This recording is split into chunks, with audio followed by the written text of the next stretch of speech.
Adesso passiamo a matematica e media e chiamo quindi Roberto Natalini, eccolo qua, che ci parla di Comics and Science, come raccontare la matematica preservando i volumi delle sfere. Allora, sì. Aspetta, qui. No.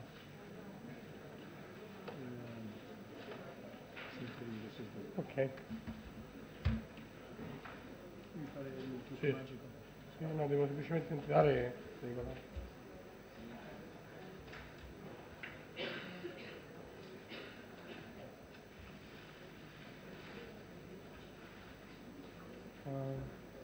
Ok, abbiamo 1024. Vabbè.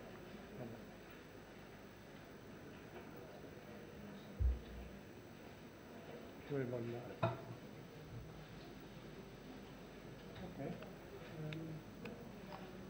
I would like to say to all the speakers that the movie of Saturday evening, Quadera Demonstrandum, is the original soundtrack, Romanian, and subtitles in English. Posso parlare con questo, no? Allora, buonasera, parlo bene italiano. Niente, diciamo, questa idea di presentazione è nata lavorando quest'anno con Andrea Plazzi e Leo Ortolani, e in realtà lavorando da più anni. Leo è stato aggiunto quest'anno, ed è un esperimento di cercare di raccontare la scienza, in particolare la matematica, in un modo, diciamo, secondo me più efficace e soprattutto a un pubblico che forse di solito non si avvicina a queste tematiche. Io però prima vorrei partire un pochettino da altre esperienze. Diciamo, noi ci siamo guardati molto intorno. Andrea è uno dei maggiori esperti di fumetto in Italia, editor storico di fumetti, traduttore di fumetti, lancia imprese, diciamo, di vario genere artistico ormai da un ventennio, e 3 anni fa abbiamo cominciato a discutere io e lui di il rapporto tra fumetti e matematica, e la prima cosa che mi ha raccontato è stato: guarda, c'è un fumetto bellissimo che molti di voi conosceranno, che è Gottinga di David Osenda. Io non lo conoscevo, e io partirei quindi da farvi raccontare alcuni fumetti di cui mi parlava Andrea. Io non sono un esperto di fumetti, sono un matematico, e quindi ha cominciato a raccontarmi questo fumetto su cui lui ha fatto un post molto bello sul suo blog, e questo fumetto è un acquarello, e secondo me è un acquarello particolarmente delicato, particolarmente direi sensibile, che racconta una storia con dei toni, racconta la storia di un vecchio professore che fa un'ultima lezione a Gottinga mentre stanno arrivando i nazisti, e parla dell'infinito, parla di Gödel, parla di tante cose, parla di Hilbert. Qui faccio vedere, in realtà, soltanto per darvi un pochettino il tocco, no? Che si vede in questo fumetto, che si può acquistare. Si trova anche una versione in PDF a media risoluzione su web. Per esempio qui vedete, c'è Hilbert, e si sta la storia dell'albergo infinito, con le stanze, no? Che si possono appunto ospitare sempre più persone che arrivano, basta spostare anche autobus con infinite persone che arrivano, no? E secondo me, diciamo, a me è colpito il fatto che Osenda riuscisse, non essendo un matematico, in realtà essendo una persona che si divertiva a dipingere, però riuscisse a centrare una sceneggiatura molto valida. Ecco, per esempio, questa idea dei numeri, no? Ci sono delle immagini molto, molto belle. Questo per dirvi quindi un esperimento valido di raccontare matematica, però un esperimento, diciamo, secondo me un po' di nicchia, nel senso che poi alla fine lo leggiamo noi, ci divertiamo a leggerlo, no? Per me, per esempio, è stato bellissimo, ho letto 2 o 3 volte, perché ogni volta trovo cose nuove, no? Anche il testo è molto bello. Va bene, ecco, qui si parla di Gödel, termini di incompletezza, cioè si entra nel... Io l'ho fatto leggere, anche persone che non sanno niente di matematica, riescono, leggendolo, a capire delle cose che io a parole non so spiegare, magari le so meglio di Osenda, però lui è riuscito a spiegarle in modo assolutamente efficace, con bei disegni, belle... è una storia anche triste, una storia anche commovente. Va bene, questo per dirvi un primo esperimento che ho visto. Poi quest'estate mi è capitato, l'estate scorsa mi è capitato di recensire questo fumetto per la newsletter della European Mathematical Society e questa è un'esperienza totalmente diversa. In realtà qui sto cercando di fare una carrellata di alcuni modi di raccontare certe cose che ho visto.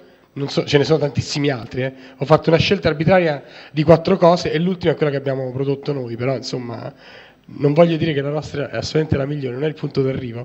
Sono esperienze molto diverse che hanno ottenuto anche molto successo. Questa in Francia ha ottenuto, credo, un buon successo, se ne è parlato parecchio, tanto che mi hanno chiesto di farne una recensione per pubblicizzarla a livello europeo. E questa è stata prodotta dalla Fondation Sciences Mathématiques de Paris. È stato sceneggiato da un matematico e da Gaël Ottavia che lavora per il CNRS. No, credo che lavori proprio alla Fondazione Sciences Mathématiques de Paris. I disegni sono stati fatti da Camille Bouvard e poi altre persone hanno fatto la parte di colorazione. C'è stato anche delle chiacchierate con alcuni matematici come Claude Bardoz e Jean-Yves Chemin, che sono 2 esperti di fluidodinamica. E questo librettino, che tra l'altro è questo qui, molto carino, molto elegante, anche questo con un disegno molto fresco, adesso vi faccio vedere qualche tavola, molto simpatico, cerca di raccontare la storia delle equazioni di Navier-Stokes. E questo qua secondo me non è banale. Io per esempio provo a scrivere dei post su Navier-Stokes e invece mi sono interrotto perché ne avevo dovuto scrivere 30 prima di arrivare a dire una cosa sensata che facesse capire qual era il problema del millennio legato a questa equazione, no?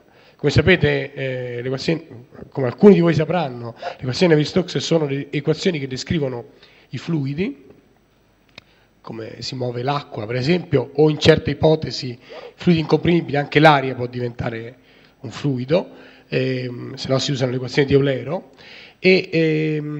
e queste equazioni sono misteriose, cioè c'è stato uno studio, state appunto create, inventate possiamo dire, da Eulero, insomma 300 anni fa e piano piano sono stati studiati, ma per esempio ancora oggi non sappiamo se in dimensione 3 esistono soluzioni globali. Questo è un problema aperto e regolari, per cui c'è, per chi lo risolve, $1 milione di premio.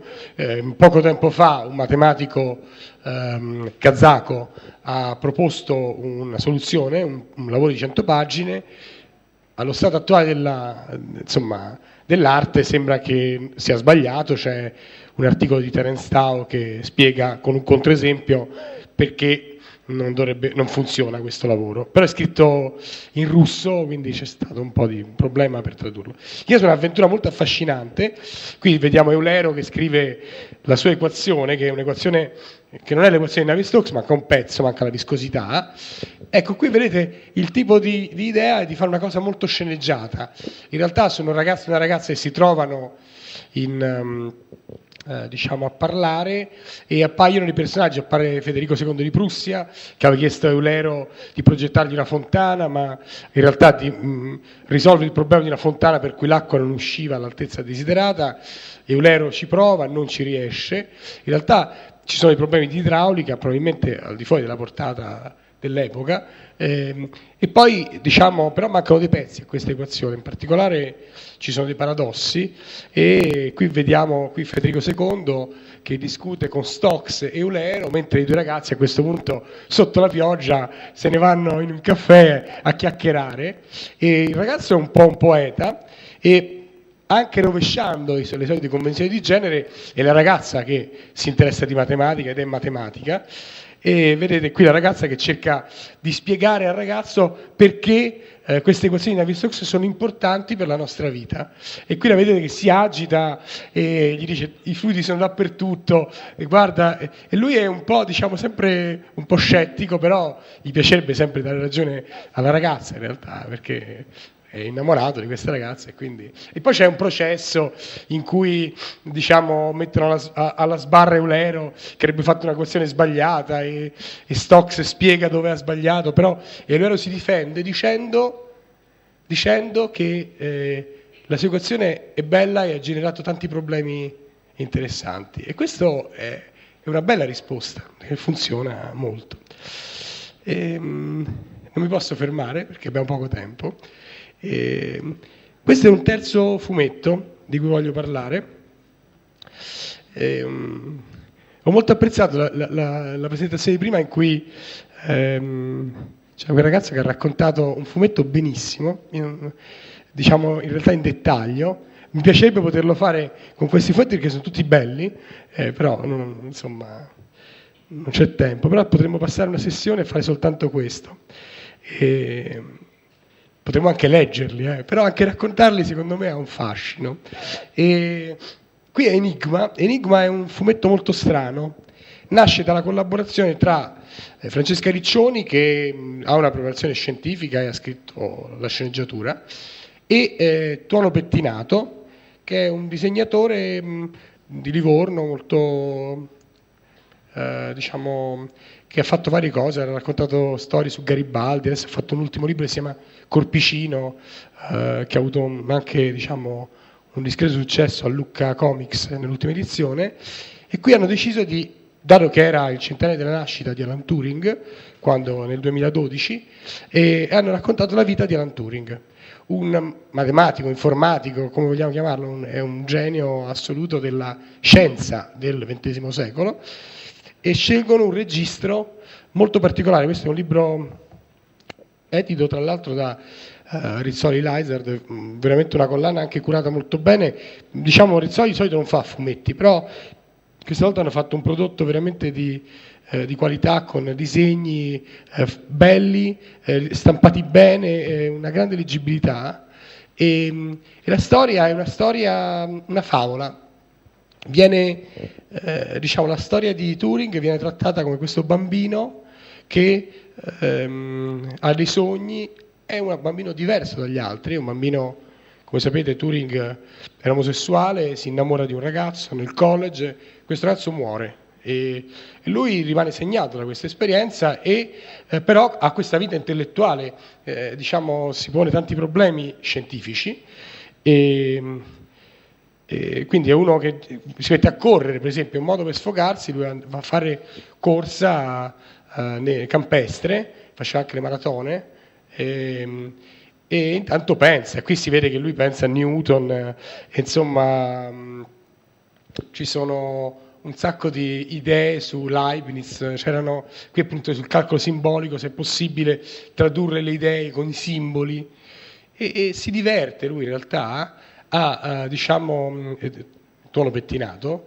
a raccontarci questa storia sempre facendo dei paralleli con cose molto concrete, cioè rendendo visibile certe idee. Per esempio, vabbè, qua c'è sicuramente i problemi di Hilbert e Gödel che ritorna. Gödel ce l'avevamo prima nel primo fumetto di Osenda, e di nuovo abbiamo, ognuno ha poi la sua cioè abbiamo che Hilbert, e qua c'è questo cappello così buffo, no? E si parla di coerenza, decidibilità. Anche qui i concetti vengono spiegati in maniera, io direi, molto accessibile, ma soprattutto molto tenera, molto poetica. E alla fine della lettura di questo fumetto uno rimane con qualcosa dentro che è anche la storia di una persona. E qui per esempio c'è la macchina di Turing. In realtà io devo dire che io me la immaginavo assolutamente così, e quando ho visto questo disegno della macchina di Turing, diciamo, che ne so, è lei, no? E quindi diciamo c'è molto testo, anche una sceneggiatura molto, molto buona. E poi qui avete questa battaglia, perché sapete Turing ha avuto una storia complicatissima, si è messo a fare decifrazione di codici durante la seconda guerra mondiale, c'erano questi codici Enigma, e lui monta, insieme a tante altre persone, ingegneri, un sistema per decifrare questi codici, e avete questo Colossus che Tuono Pettinato rappresenta come un robot, e poi c'è una battaglia come nelle cose di manga, no? Quei manga i robottoni che si mettono e cominciano a lottare fra di loro, no? E alla fine vince Colossus. E poi la storia finisce come sapete. Turing, allora c'è questa cosa che a Turing piaceva il film di Biancaneve e i Sette Nani, e questo film di Biancaneve e i Sette Nani è un contrappunto a tutta la storia di Turing, e purtroppo, diciamo, come nel film di Biancaneve, Turing mangia una mela avvelenata, però purtroppo non c'è un principe che vada a baciarlo e quindi muore. E parliamo un po' della nostra iniziativa. Noi quindi siamo partiti con un po' di fumetti che giravano, che ci erano piaciuti, e abbiamo voluto organizzare per 2 anni di seguito con Andrea Plazzi e diciamo nell'ultimo anno anche ci ha dato una mano Leo Ortolani indirettamente partecipando. Qui faccio vedere Andrea. Andrea è noto. Allora, Andrea è noto perché oltre ad essere editor di Leo Ortolani è anche personaggio dei fumetti di Leo Ortolani, cioè viene sempre ridisegnato. Andrea è questo qui. Andrea non è così, non è così grosso in realtà, è normale, però è sempre messo come questo personaggio mangione che si mangia tutto, no? E invece Leo Ortolani, che somiglia a Ratman, cioè questo è uguale. E adesso poi vedete anche una foto, e così è sempre questo enorme Andrea Plazzi che gli mangia tutto, no? E questo sta nel fumetto di solito, e questo ci ha dedicato a noi Leo così per fare pubblicità, insomma, la nostra iniziativa, e noi abbiamo organizzato per 2 anni di seguito questi incontri a Lucca. Comics and Games è diciamo, una delle più grandi convention di fumetti del mondo. Quest'anno credo che abbia superato Angoulême, perché sono andati oltre i 200.000 visitatori. Angoulême fa 190, così. È una cosa colossale. Se voi andate un giorno soltanto a Lucca Comics and Games, cioè una cittadina piccolissima di 80.000 abitanti, ogni giorno ce ne sono altri 80.000 che entrano lì dentro.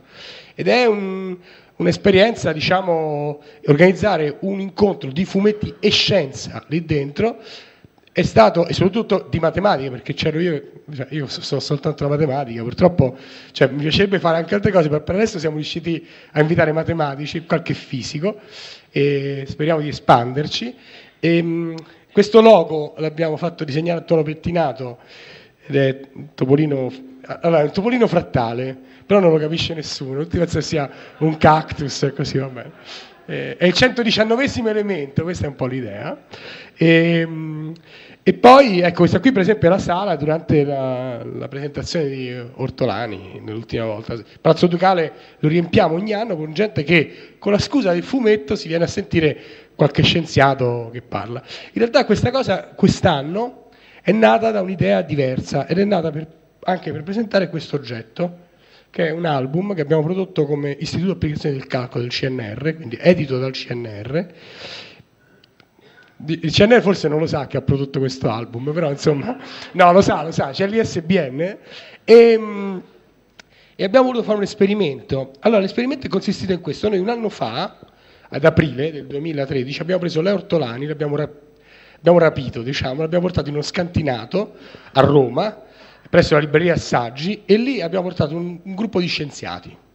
C'erano matematici, parecchi matematici, qualche fisico, astrofisici, anche un biologo, un etologo, c'era un geologo. Abbiamo riempito una stanza e per 8 ore ognuno di loro raccontava cosa faceva nella vita, no? E Ortolani ascoltava, prendeva appunti, stava accanto a me, noi interrogavamo gli scienziati, no? Questi sedevano e lui prendeva appunti. Si è parlato di tutto: entropia, buchi neri, geometria, no? Qui vedete, infatti c'è Amedeo Balbi, che è un famoso, diciamo, scienziato e divulgatore si occupa di cosmologia, che è venuto infatti con noi poi a Lucca, e niente, abbiamo creato, da questo qua è uscito fuori una storia che si chiama Mysterious, adesso ve la racconto. Come stiamo come tempi? Vabbè. E questa, diciamo, qui vedete già Ortolani, questa è la copertina, qui abbiamo fatto un po' abbiamo unito 2 cose. Abbiamo invitato a Lucca Comics and Science, che è la nostra iniziativa, perché Lucca Comics and Games, noi non abbiamo grandi idee, come la chiamiamo? Lucca Comics and Science. E abbiamo invitato Cédric Villani. Perché abbiamo invitato Cédric Villani? Perché Cédric è un grande comunicatore, e soprattutto, allora, a lui gli piacciono i fumetti, ma la mia opinione è che lui sembra un fumetto in realtà, no? Cioè lui potrebbe essere tranquillamente un personaggio di un fumetto manga, no? Cioè, lo mettete così com'è, lo disegnate uguale e lui ha accettato, è molto, diciamo, è stato abbastanza al gioco, è venuto, insomma abbiamo fatto una sessione con Ortolani e una sessione con Villani. Allora, quindi già portare una medaglia Fields a un Comic-Con ci è sembrato un esperimento interessante, no? Cioè riempire una stanza di... Ecco, questo è Villani che firma, sembra una pop star, no? Allora dovete sapere, adesso lo vedremo, che Villani era anche nel fumetto, perché Ortolani ha disegnato il fumetto prima, sapendo che veniva Villani, e c'è una parte dedicata a lui. Allora noi camminavamo per strada con Cedric, andavamo a spasso, vi facevo vedere Lucca, poi lui fotografava tutti questi ragazzi mascherati, dei cosplay, no? Sapete cos'è un cosplay, vero? Sì. Chi non lo sa? Vabbè, non ve lo spiego adesso. Insomma, c'erano questi qua vestiti da fumetti, diciamo, per farla breve, e a un certo punto una ragazzina dice: quello sta nel fumetto di Ortolani. E questo, diciamo, è un risultato incredibile già di per sé. In realtà prima noi abbiamo fatto un'operazione ancora più ardita, non solo portare la medaglia Fields, ma abbiamo portato Leo Ortolani al Festival della Scienza di Genova, Palazzo Ducale di Genova, e abbiamo riempito la sala. Avevamo la sala da 250 posti, hanno dovuto assicurare da 600 e l'abbiamo riempita. E ci sono state 4 ore di fila per farsi firmare gli albi da Ortolani. Ne abbiamo venduti in quel giorno 800. Va bene? Venduti, non stiamo regalandoli. Allora, insomma, abbiamo fatto questa cosa di contaminazione, no? Cioè, portare Cedric Villani al Festival della Scienza e Ortolani a Lucca Comics era banale, no? Abbiamo fatto il contrario. Questa è la stanza invece con Villani. Abbiamo riempito anche la sala con Villani. Cioè, la gente è venuta a vedere un matematico che non faceva niente, non c'era un fumetto. Cioè, la gente è venuta a vedere un matematico che parlava. C'era un traduttore e diciamo ha funzionato, gli hanno fatto interviste, cioè abbiamo avuto so, tipo 5 interviste televisive, era un personaggio e questo secondo me è importante, cioè è un primo modo di fare queste cose. In realtà il giorno dopo abbiamo fatto con Ortolani la stessa cosa del sotterraneo, ci siamo messi con Ortolani dietro una cattedra, abbiamo preso 4 scienziati, c'era per esempio Cagliotti che è il direttore di dipartimento di matematica di Roma 1 e li abbiamo interrogati: ma tu cosa fai nella vita? Come ti guadagni da mangiare? Come fai a giustificare il tuo stipendio? No?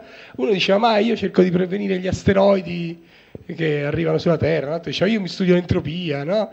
Vabbè, insomma, la gente però con questo approccio un po' naif, no? Cioè il punto di vista di un fumettista. Ortolani è uno che fa fumetti di scienza, ha studiato geologia. In realtà emergeva una versione più abbordabile della scienza, che è quella che abbiamo cercato di mettere nell'albo, perché questa storia, questo è Leo che disegna con la maglietta della Comics and Science, che tutti vorrebbero avere, è quasi esaurita però, mi spiace. E questo è Mysterious.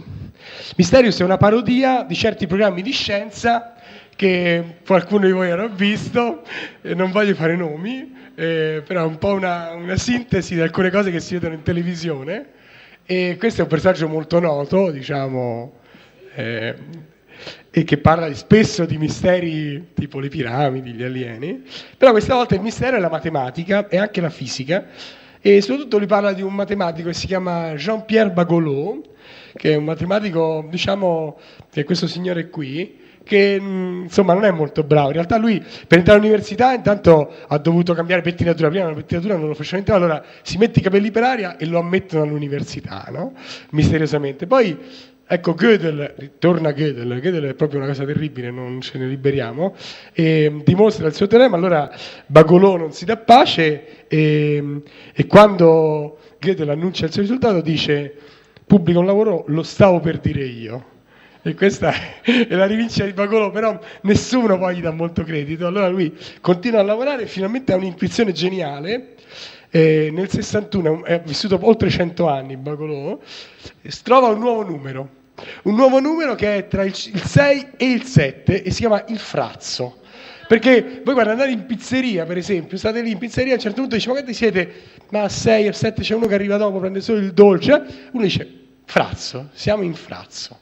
E con questo frazzo uno risolve un problema importante, no? E quindi questo è il vero successo di Bagelot, che poi dopo ha portato a vari studi. Tra l'altro, nelle ultime Olimpiadi di matematica a squadre, tutti i giochi, i problemi erano dedicati a Mysterius e viene proposto un algoritmo per calcolare il frazzo in modo ricorsivo. Vabbè.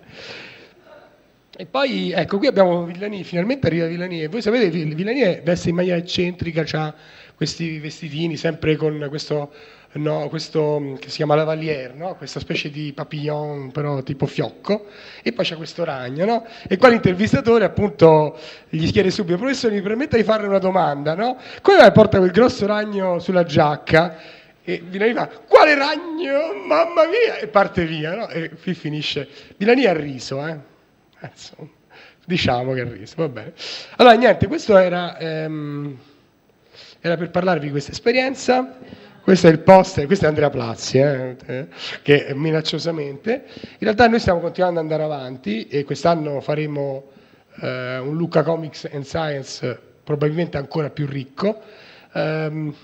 Diciamo, qual è la chiave di questa storia per me?